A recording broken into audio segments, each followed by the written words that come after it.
Por la señal de Santa Cruz de nuestros enemigos, líbranos, Señor Dios nuestro. En el nombre del Padre, del Hijo y del Espíritu Santo. Amén.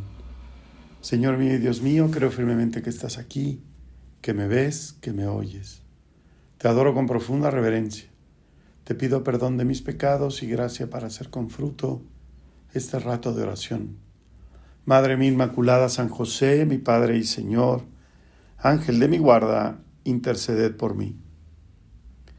En los Evangelios descubrimos el recorrido que hizo Jesús por los caminos de Palestina. Y en esos trayectos fueron muchas las personas que se encontraron con él.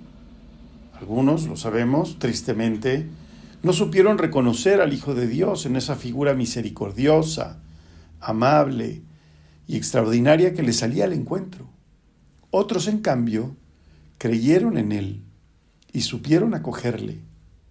Así lo hicieron, por ejemplo, las gentes de Galilea, que viendo todos esos milagros que realizaba, aceptaron a Jesús.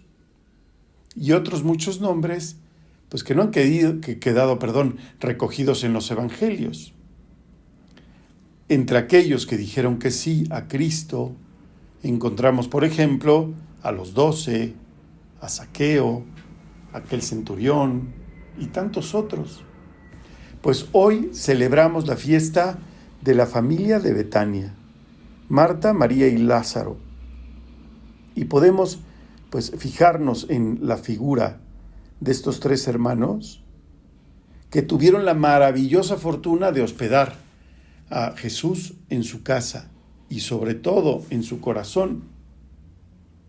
El recibimiento que hacen estos tres hermanos al Señor en su casa es expresión de ese cariño, de esa amistad, pero también especialmente de esa fe. Marta, María y Lázaro creyeron en Jesús. Le abre no solo las puertas de su casa, sino, como decíamos, las de su corazón.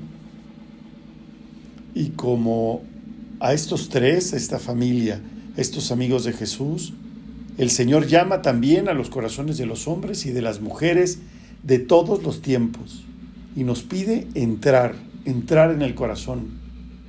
La palabra eterna del Padre hecha hombre sale al encuentro de todas sus hermanas y de todos sus hermanos, intentando entablar esa amistad que quiere con cada uno. Por otra parte, no hace falta solo recibirle por la fe, tal como nos enseña el Catecismo de la Iglesia Católica. La fe es la respuesta a Dios que se revela y se entrega al hombre. La fe es abrir las puertas a Cristo, hospedarle en la propia casa, compartir la mesa con Él, dejar que entre hasta lo más íntimo del alma. Así hizo esta familia de Betania. Y así podemos hacerlo nosotros, porque el Señor esas maravillas que hizo en esa casa las puede hacer en nosotros también.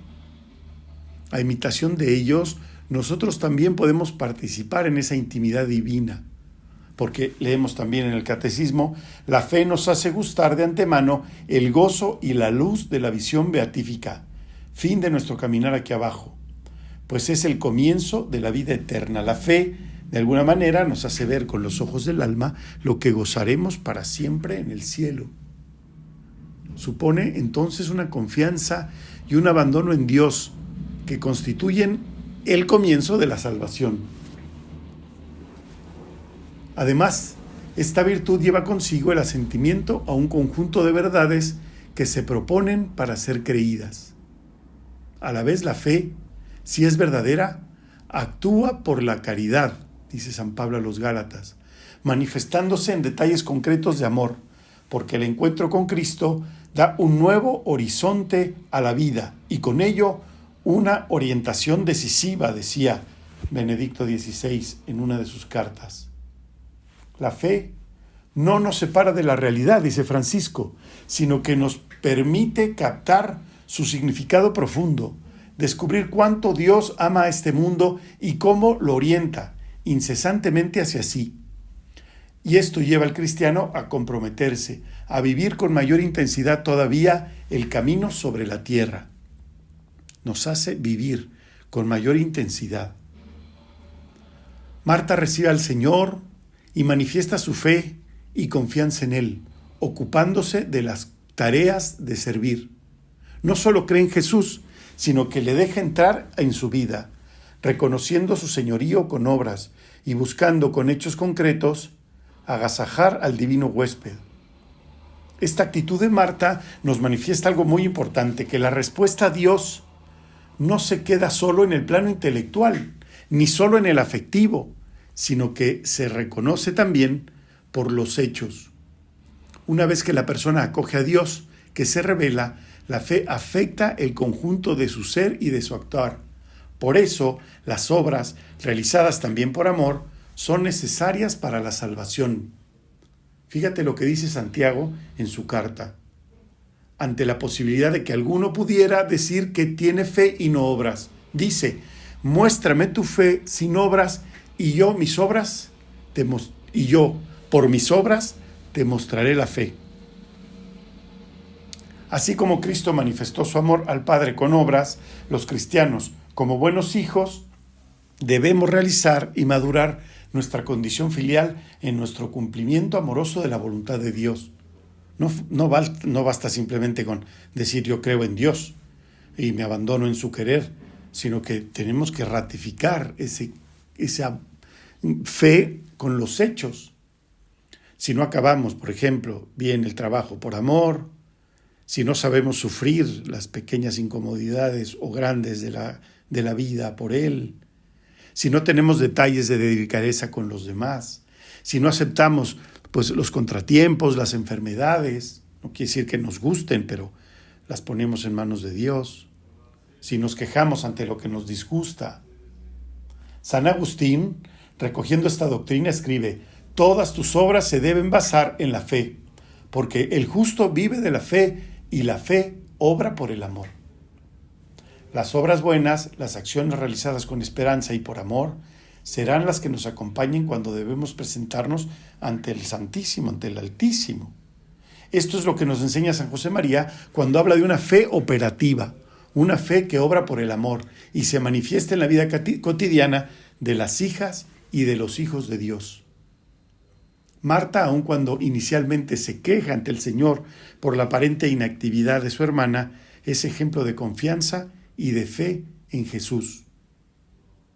San José María nos animaba a seguir ese ejemplo y a decirnos que no teníamos que elegir entre la actitud de Marta o de María, sino de las dos, porque Marta demuestra su amor con obras y María escoge la mejor parte, es decir, no podremos vivir para Dios y hacer las cosas para Dios si no dedicamos un tiempo como María a sentarnos a los pies de Jesús y buscar esa intimidad, esa oración, bebernos sus palabras como lo hacía María.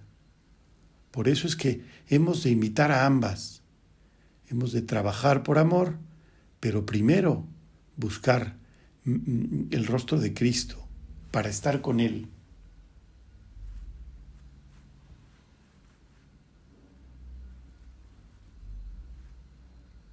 Porque ciertamente las obras no deben sofocar la fe. Ese es, por ejemplo, el riesgo del activismo, del hacer por hacer, del dejarse llevar por un torbellino de gestiones. Jesús reprochó a Marta el olvidarse de lo más importante. Tú te preocupas y te inquietas por muchas cosas, pero una sola cosa es necesaria. ¿Cuál es esa cosa necesaria? El amor de Dios, lo sabemos. Es una enseñanza que también recuerda el Señor cuando advierte el peligro de centrarse en las necesidades materiales más inmediatas. Por todas esas cosas, les dice, se afanan las gentes del mundo. Bien sabe su Padre que ustedes están necesitados de ellas. Busquen más bien su reino y esas cosas se les añadirán. O sea, no podemos, con afán de hacer muchas cosas, incluso por el Señor, olvidarnos del Señor de las cosas, sería una ridiculez. Bien, yo siempre me ha gustado pensar que el Señor se sentía tan a gusto en casa de Marta, de María y de Lázaro, porque estaba acostumbrado a que lo sirvieran con cariño. Así vivió todos esos años junto a María, su madre. Jesús aprende a estar en un lugar cálido, luminoso y alegre, en el hogar de María y de José. Pues vamos a pedirle a nuestra Madre. Ella es el gran ejemplo de esas dos actitudes de las que hablábamos, unidas en un solo corazón, la contemplación y las obras por amor. Vamos a pedirle a nuestra Madre que nos ayude a vivir de ese modo, pendientes del Señor, para que así hagamos todo por Él. Te doy gracias, Dios mío, por los buenos propósitos, afectos e inspiraciones que me has comunicado en esta meditación. Te pido ayuda para ponerlos por obra. Madre mía Inmaculada, San José, mi Padre y Señor, Ángel de mi guarda, interceded por mí.